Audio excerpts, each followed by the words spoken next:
केरल भारत के दक्षिण में स्थित एक ऐसा राज्य है जिसके बारे में यदि ये कहा जाए कि भगवान ने इसे एक अनोखे तरीके की खूबसूरती से बख्शा है तो शायद ये गलत नहीं होगा। केरल को प्रकृति ने अपनी असीम खूबसूरती से नवाजा है। खुशबूदार मसालों के लिए जाना जाने वाला केरल राज्य अपने खूबसूरत सागर के किनारों और हरियाली के सुंदर नज़ारों के लिए प्रसिद्ध है। सफ़ेद रेत और दूर दूर तक फैला असीम सागर केरल को और भी अधिक खूबसूरत बनाता है। अपनी प्राकृतिक सुंदरता और मसालों के असीम स्वाद के साथ साथ केरल आयुर्वेदिक औषधियों के लिए भी जाना जाता है। ये भारत का एकमात्र ऐसा राज्य है जो इन सब चीज़ों के साथ साथ अपने बेहतरीन मंदिर, शिल्पकला और इनसे जुड़े अनेकों रहस्य के लिए जाना जाता है।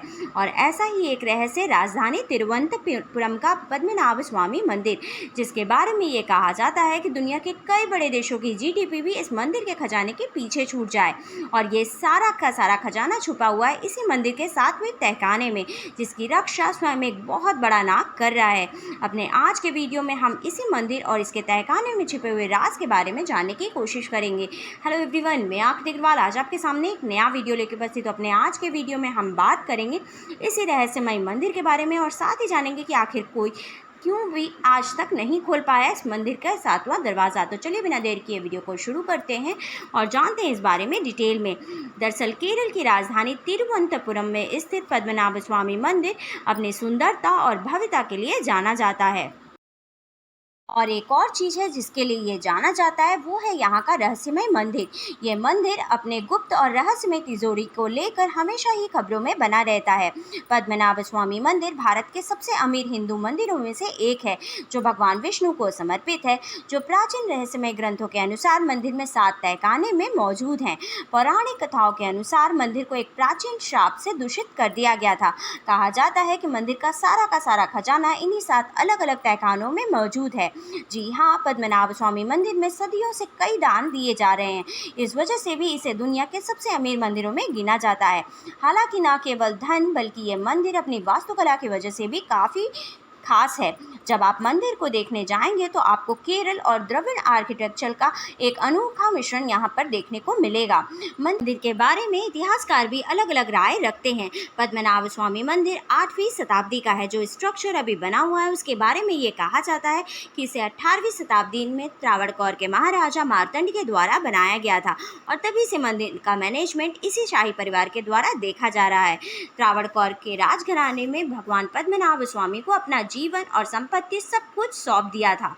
इसके बाद साल 1750 में महाराजा मार्तंड ने खुद को पद्मनाभ का दास बताया। इसके बाद से राजघराना ही मंदिर की देखरेख करता आ रहा है। जी हाँ, और मंदिर के खजाने से एक कण तक ये लोग नहीं लेके जाते।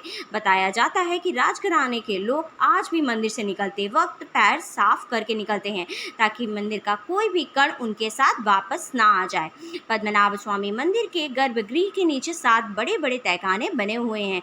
2011 में एक रिटायर्ड IAS अधिकारी सुंदराजन ने जब इस मंदिर के खजाने की जांच के लिए सुप्रीम कोर्ट में याचिका दायर की थी तो इसके लिए सुप्रीम कोर्ट ने खजाने के बारे में पता लगाने के लिए 7 सदस्यीय कमेटी का भी गठन किया था।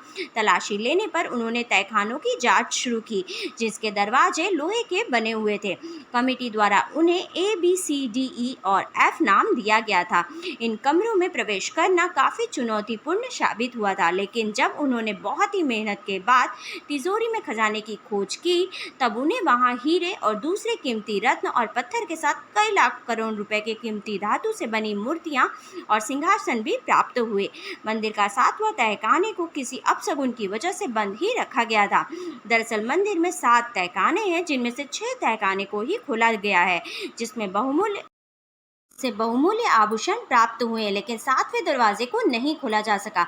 7वें दरवाजे को खोलने में कई तरीके की परेशानियां सामने आईं, जिसके बाद सुप्रीम कोर्ट ने अगले आदेश तक इसके खुलने पर रोक भी लगा दी। लेकिन आखिर इस 7वें तहखाने में है क्या? साल 2011 में जब यहाँ के 6 दरवाजों को खोला गया था तो उनमें बेशुमार मात्रा में खजाने की प्राप्ति हुई थी। यदि मान्यताओं की माने तो अगर पद्मनाभ स्वामी मंदिर के 7वें दरवाजे को खोला जाए तो कोई नुकसानदेह घटना घटित हो सकती है। पद्मनाभ स्वामी मंदिर के जब 6 दरवाजों को खोला गया था तो उस समय करीब 1,32,000 करोड़ रुपए का खजाना भारत सरकार को प्राप्त हुआ था। अभी तक कभी भी 7वां दरवाजा नहीं खोला गया है। कहा जाता है कि यह दरवाजा श्रापित है और इसे किसी खास मंत्र के द्वारा ही खोला जा सकता है। साथ ही ये भी कहा जाता है कि एक बार किसी व्यक्ति ने 7वें दरवाजे को खोलने का प्रयास किया था, लेकिन उसी समय उस व्यक्ति की जहरीले सांप के काटने से मौत हो गई। कई लोगों की ये भी मान्यता है कि खजाने की रक्षा स्वयं सांप ही कर रहे हैं।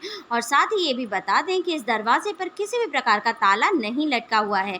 जैसे ही इस मंदिर के 7वें दरवाजे को खोलने की बात होती है तो अनहोनी कहानी शुरू हो जाती है। दरअसल इस तहखाने में 3 दरवाजे हैं। दूसरा दरवाज़ा लकड़ी का बना हुआ एक भारी दरवाज़ा है और फिर आखिरी दरवाज़ा लोहे से बना हुआ एक बड़ा ही मजबूत दरवाज़ा है जो बंद है और इसे खोला नहीं जा सकता। दरअसल 7वें दरवाजे में कोई भी कुंडी नहीं लगी है। गेट पर 2 सांपों के आकार बने हुए हैं जो इस द्वार की रक्षा कर रहे हैं। कहा जाता है कि इस गेट को कोई तपस्वी द्वारा मंत्र बोलकर ही खोला जा सकता है। अगर मंत्र का उच्चारण सही तरीके से नहीं किया गया तो उसकी मृत्यु भी निश्चित है। पहले भी कई लोग इस दरवाजे को खोलने की कोशिश कर चुके हैं लेकिन सभी को मृत्यु ही प्राप्त हुई है। इस दरवाजे को कोई सिद्ध पुरुष मंत्र उच्चारण करके ही खोल सकता है। हालांकि इस बात का अब तक कोई भी पता नहीं चल पाया है कि मंदिर के 7वें दरवाजे के भीतर कितना खजाना छिपा है। इस वजह से पद्मनाभ स्वामी मंदिर का 7वां दरवाजा आज भी रहस्य का विषय बना हुआ है। अब तक इस राज से पर्दा नहीं उठ पाया। इसी को लेकर साल 1930 में एक अखबार में छिपा हुआ एक लेख बेहद डरावना था। लेखक एमिली गिलक्रिस्ट हैस के अनुसार 1908 में जब कुछ लोगों ने पद्मनाभ स्वामी मंदिर के इस तहखाने के दरवाजे को खोला तो उन्हें अपनी जान बचाकर भागना पड़ा, क्योंकि तहखाने में कई सिरों वाला किंग कोबरा बैठा हुआ था और उसके चारों तरफ नागों का झुंड भी था। सारे लोग दरवाज़ा बंद कर भाग खड़े हुए। इसी तहखाने के पीछे एक कहानी ये भी है। कहते हैं करीब 136 साल पहले तिरुवनंतपुरम में अकाल के हालात पैदा हो गए थे। तब मंदिर के कर्मचारियों ने इस छठे तहखाने को खोलने की कोशिश की थी और उन्हें इसकी कीमत भी चुकानी पड़ी थी। और अचानक उन्हें मंदिर में तेज रफ्तार और शोर के साथ पानी भरने की आवाज़ आने लगी। इसके बाद उन्होंने तुरंत ही दरवाजे को बंद कर दिया।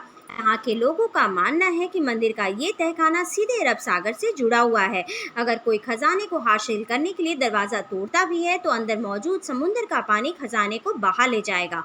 वहीं अगर बात करें त्रावणकोर के राजाओं ने 1947 तक इस रियासत पर राज किया था। आज़ादी के बाद इसे भारत में विलय करा दिया गया, लेकिन पद्मनाभ स्वामी मंदिर सरकार ने अपने कब्जे में नहीं लिया। इसे त्रावणकोर के शाही परिवार के पास ही रहने दिया गया। तब से पद्मनाभ स्वामी मंदिर का कामकाज शाही परिवार ही देख रहा है।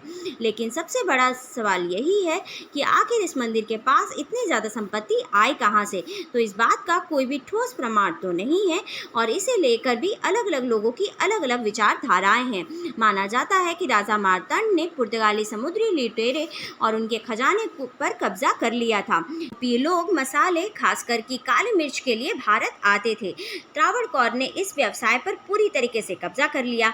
मसालों के व्यापार से इन्हें काफी फायदा हुआ था और इस संपत्ति को मंदिर में ही रख दिया गया था। सही मायने में तो पूरे राज्य की संपत्ति को ही मंदिर में रख दिया गया था। यह मंदिर एक ऐसे इलाके में बना हुआ है जहाँ कभी कोई भी विदेशी हमला नहीं हुआ। 1790 में टीपू सुल्तान ने इस मंदिर पर कब्जा करने की कोशिश की थी, लेकिन कोच्चि में उसे हार ही मिली। टीपू से पहले भी इस मंदिर पर हमले और कब्जे की कोशिश कई बार की गई थी, लेकिन ये सारी की सारी कोशिश नाकामयाब ही रही। मंदिर के खजानों की कहानियां दूर दूर तक फैली हुई है और आक्रमणकारी भी इस मंदिर पर कब्जा करना चाहते थे, लेकिन इस मंदिर पर कोई भी अपना कब्जा नहीं कर पाया। इसके 7वें दरवाजे में क्या छिपा है, इस बात का खुलासा तो तभी हो पाएगा जब इसे कोई खोल सकेगा। लेकिन सवाल ये है कि आने वाले वक्त में सरकार इसे खुलवाने की कोशिश भी करेगी या फिर नहीं। आपकी इस बात पर क्या राय है, हमें कमेंट करके ज़रूर बताइएगा। आज के वीडियो में बस इतना ही। For more such interesting video like and subscribe my channel. Thank you. Bye bye.